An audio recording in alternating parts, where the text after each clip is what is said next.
Forex trading involves significant risk of loss and is not suitable for all investors. Please pause the screen to read the full disclosure.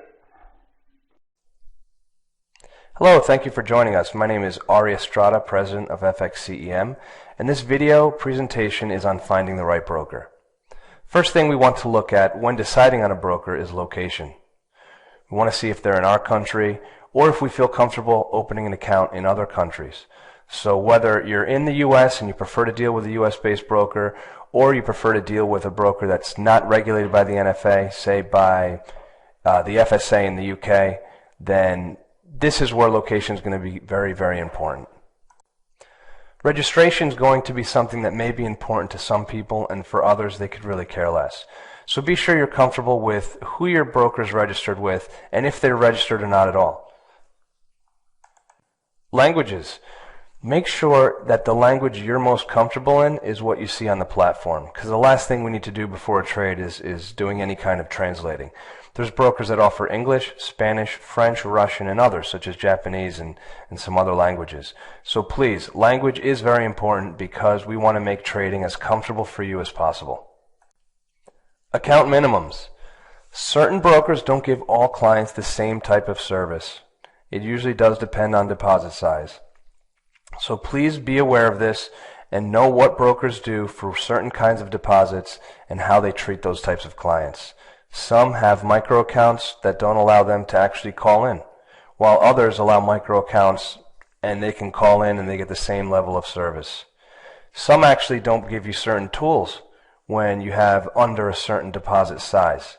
So please be sure, you may be comfortable with this may be something you like, but also make sure that if it's not, that is not a broker that you go with. Restrictions. Some brokers don't allow hedging, and that may be because of where they're located and who they're registered with. So please be sure if hedging is something that's important to you. Also, first in, first out. There are plenty of brokers, even US-based, that will allow you to open with a foreign office that will still allow you a certain level of protection. Leverage is also something that may be restricted. Also, depending on where the broker is located. Some will only allow up to 100 to 1. Some only 50 to 1. Some will allow you to be adjustable, so you can choose between 400 to 1, 200 to 1, 100 to 1, 50 to 1, or even places in between there. So please make sure that you're aware of any restrictions that any brokers do have. Spreads are something that should definitely be taken into consideration also. There's two types. There's fixed and variable, and some actually do somewhere in between, where it's fixed until right before close on Friday and right at open on Sunday. Fixed is good because it actually allows you to be aware of the cost of your trade before you get in, while you're in it, and when you're going to close. Variable can be as low as a certain amount. So a lot of times it can be lower than the fixed spread, but while you're in the trade and at the time you get out, you just don't know where it's going to be. But some people are more comfortable with the variable, some people are more comfortable with the fixed. One thing to be careful of with the fixed is that just because it's fixed doesn't mean that you cannot get slipped, meaning the market makes a move when you enter and then you don't get filled at the price you want. Also, with the variable, you have a lot of people advertising as low as. Just remember that that is a marketing pitch or a sales pitch, and that means that basically that spread is only going to be available in rare instances. Their typical spreads is what you need to be focused on. Order execution. Order execution can possibly be the most important part of trading.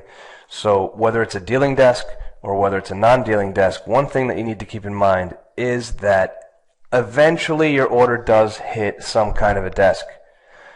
The people that don't like dealing desks, the reason is usually that their broker is also their counterparty, so they know their account, they know where their stops are, and they're actually also trading quote-unquote against them. Basically, what most of these dealing desk operations do is manage risk, which can be a conflict of interest at times, and at other times not. Sometimes there are benefits to dealing with a dealing desk versus a non-dealing desk. Non-dealing desk, why people love these is because your trade goes through your broker and actually kind of goes anonymously to a desk somewhere. They don't know who you are. They basically just get your order, and then your stopper limit can be executed with a number of different types, and this depends on the non-dealing desk operation. Some non-dealing desk operations are basically almost the same as a dealing desk operation, because there are some liquidity providers out there that give liquidity or are counterparties to non-dealing desk operations. Trading platform. Trading platform is important. Some people don't really care because their trading style doesn't matter what kind of tools it offers, but here's where it is important. Downloadable versus web-based. Downloadable platform is hands down always better. Web-based platform relies on your browser's refresh rate. So if your browser is not refreshing, and it's not going to refresh as quickly as a downloadable platform is going to refresh prices on your PC, this is something to consider, because a lot of times a price may no longer be valid by the time you click and try to get out of a trade on a web-based platform. It's less likely to happen on a downloadable. There are also mobile platforms. This is very important for people who are constantly on the go. You can enter a trade, exit a trade, or you can monitor progress.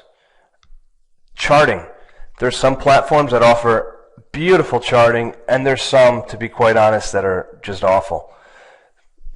Some people may not care, though. Some people don't need great charts to trade. There's tape readers, things like that. But for those of us who enjoy technical analysis and actually need to do technical analysis when we trade, charting is going to be something that's very important, and you want to make sure that you have charts that you're comfortable with and do what you need it to do. Which brings us to the next point here, tools.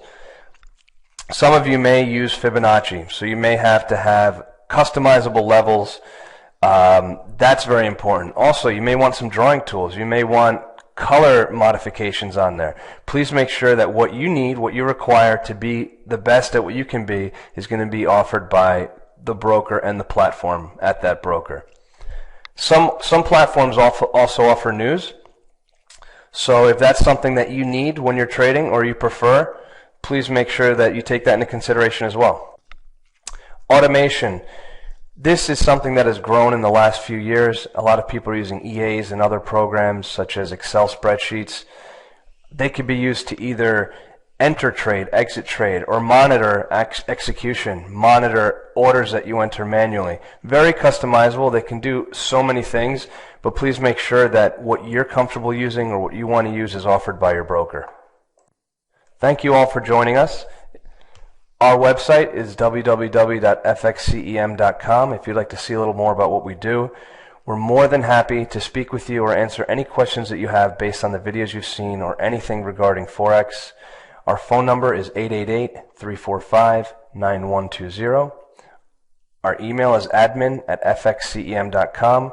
Please check out our Facebook group, FXCEM, and our YouTube channel as well, FXCEM INC. Thank you, and we look forward to speaking with all of you soon.